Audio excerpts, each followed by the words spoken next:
O Vasco está na semifinal da Copa do Brasil e o ano do Botafogo acabou. Rapaziada, vamos falar sobre isso, mas antes, aquele ritual de sempre, deixar o seu like, se inscrever no canal e compartilhar com aquele seu amigo que gosta de futebol. Meus amigos, vamos lá, sem perder muito tempo. Acho que eu tenho muita coisa para falar desse jogo, eu tenho até medo desse vídeo ficar um pouco longo, tá? Cara, eu quero começar do lado vencedor, eu quero falar do Vasco primeiro, quero falar da partida, eu quero falar do campo e bola, porque para mim esse jogo teve muitas nuances, tá? Vamos começar do começo. O Botafogo começou bem melhor que o Vasco nos primeiros 15 minutos, assim, uma pressão que quando você tem esse volume e essa intensidade que o Botafogo teve nos primeiros minutos, você precisa aproveitar, e o Botafogo não aproveitou, tá? Chegou um momento, sim, que o Vasco ficou nas cordas ali com a pressão do Botafogo, e o gol do Vasco, perdão, sai no momento em que o Botafogo era melhor na partida, tá? E assim, vamos ser sinceros, boa cobrança do Coutinho, baita cobrança de falta, mas um pouco de falha do Neto, tá? Na minha visão, bem falha do Neto. Daquela distância, você se complicar nesse tipo de lance, eu acho bem problemático o seu goleiro não ter a capacidade de afastar essa bola, e enfim. E aí o Nuno aproveitou o rebote, o Vasco abriu o placar. O Botafogo deu uma sentida nos primeiros 5 minutos e depois retomou as rédeas da partida, terminou o primeiro tempo muito, muito bem, tá? A questão, cara, do Botafogo, eu acho que, assim, vamos lá, falando mais sobre o segundo tempo. O segundo tempo também, assim, começa um amasso do Botafogo. Começa com o Botafogo muito, muito bem. Muito, muito bem. Teve o lance do pênalti, só para tirar o elefante da sala. Pênalti, eu achei que o Léo Jardim foi mal no lance, tá? A capa do vídeo é São Léo Jardim, merecidamente, mas ele vai mal no lance que ele comete o pênalti em cima do Correia, tá? Para mim, pênalti claro, e o Alex Telles bateu muito bem, converteu e deixou o jogo igual. Cara, a segunda etapa, ela tem várias nuances, e isso você percebe claramente, assim, no campo. Um Botafogo que volta bem melhor, mas um Vasco que em escapadas poderia ter matado o jogo no tempo normal. Teve uma chegada ali com o Verratti, que dava para ter feito 2-1. Teve uma com o Coutinho, que ele bateu a bola, passou rente à trave. Teve outra com o Matheus França, que ele zuniu a bola. Inclusive, o Matheus França, para mim, ponto negativo do Vasco na partida. Mas tem que ter paciência, claro, acabou de chegar. Mas é um jogo que, assim, o Botafogo dominava, mas o Vasco tinha as melhores oportunidades.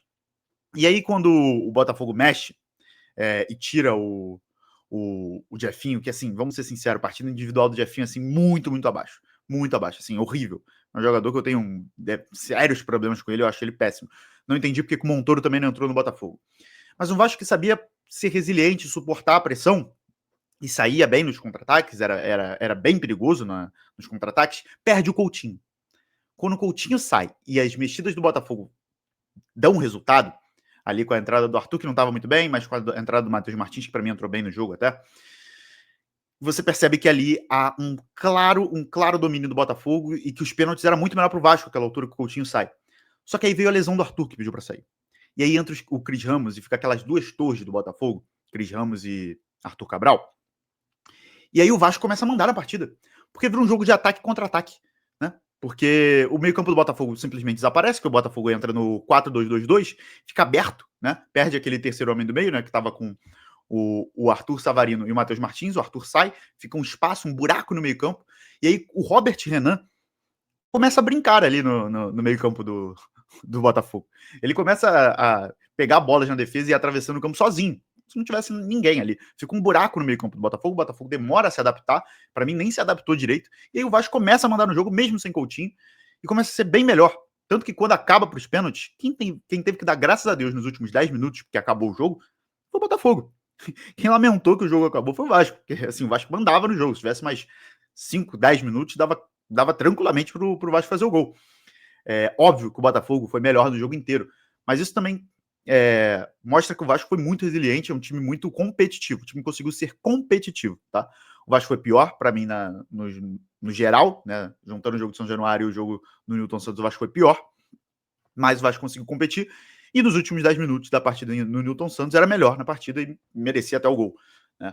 Mas, novamente, assim, um Vasco muito competitivo, que soube sofrer, e conseguiu a classificação dos pênaltis, porque quando vai para os pênaltis, meu amigo, o torcedor do Vasco está sempre confiante, porque o goleiro é isso aí, é o São Léo Jardim, assim, o goleiro é um cara assim que, se conquistar um título pelo Vasco, pode não ser nessa temporada, pode ser na outra, ele vai entrar na prateleira de ídolos do Vasco, porque o que ele faz é muito grande, cara. São 5 disputas de pênalti seguidas e o Vasco conseguiu classificar nas 5 pelo seu goleiro que é excepcional, E aí o Neto acabou saindo como vilão, não pegou nenhum e ainda falhou no gol.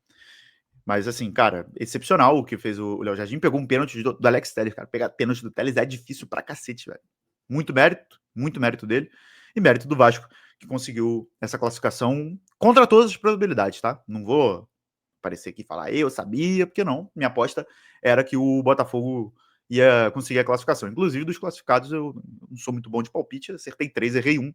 O que eu errei foi justamente a classificação do Botafogo contra o Vasco. Muito mérito do Vasco.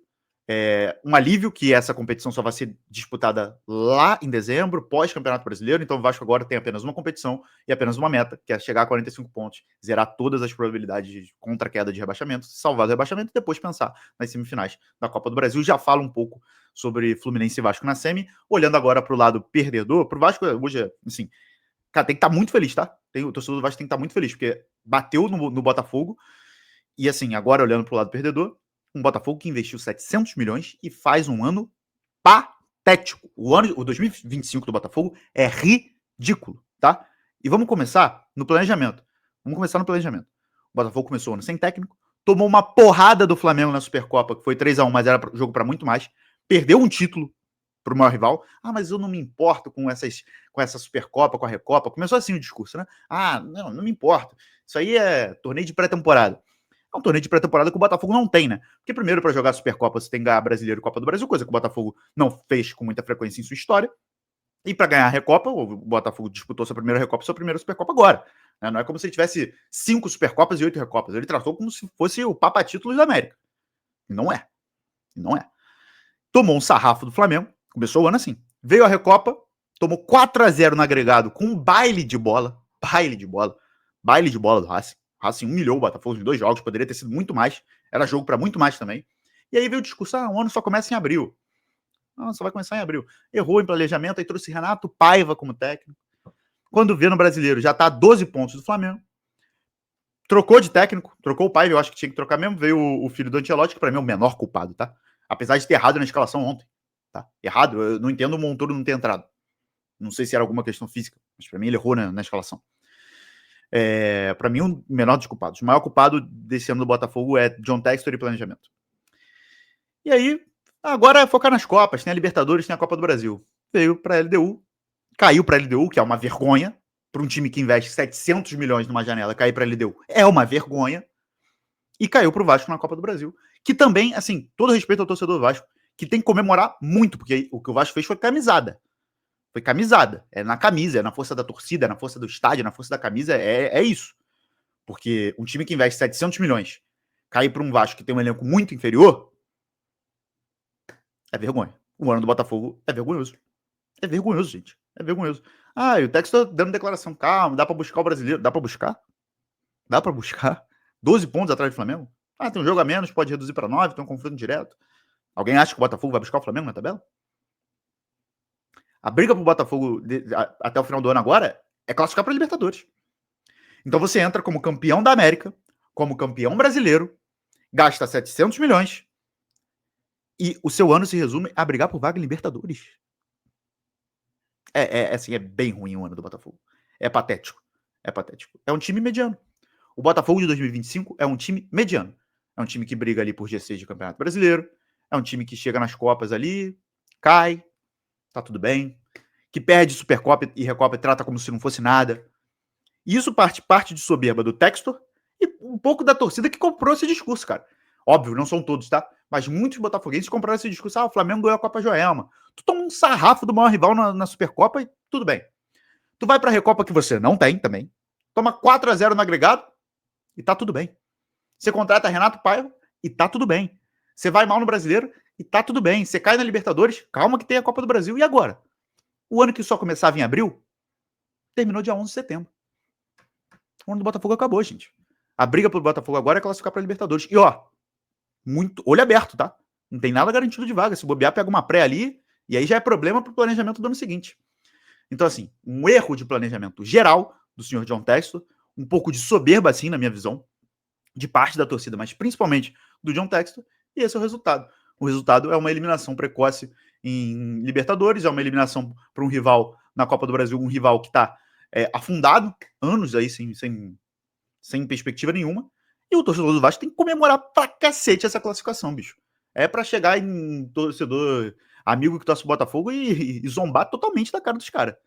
Porque assim, o Botafogo campeão da América, campeão brasileiro, caiu pra esse Vasco aí que tá brigando contra rebaixamento, meu amigo. É preocupante. 700 milhões e um elenco mediano também, tá? Acho que cabe em outro vídeo. Mas eu não quero me estender, até porque estou atrasado para fazer as coisas aqui. Então é basicamente isso. Falei tudo que eu tinha para falar, ou quase tudo. Quero a opinião de vocês nos comentários. E o meu palpite para semifinal, eu acho que tá muito cedo, tá? Como vai ser só em dezembro, mas tem um favoritismo claro de dois lados, né? Para mim, 65-35 para o Cruzeiro contra o Corinthians. E para mim, Fluminense e Vasco, 60-40. O histórico Diniz e Renato é assustador. O Renato é muito pai do Diniz. O Diniz é muito freguês, mas assim, muita coisa para acontecer até lá. Jogador importante pode machucar. Esse Vasco pode encaixar, ainda mais agora, né? Tendo só brasileiro para jogar, pode, com mais sessão de treino, pode encaixar, se tornar um time melhor. Então, assim, muita coisa para acontecer, não dá para projetar nada agora. O que o Vasco tem que fazer, o torcedor do Vasco, é comemorar e focar no próximo jogo do brasileiro, porque o Vasco precisa de 3 pontos. Fechou? É isso, rapaziada. Muito obrigado para quem ficou até aqui. Dá sua opinião aí nos comentários. Valeu e até a próxima.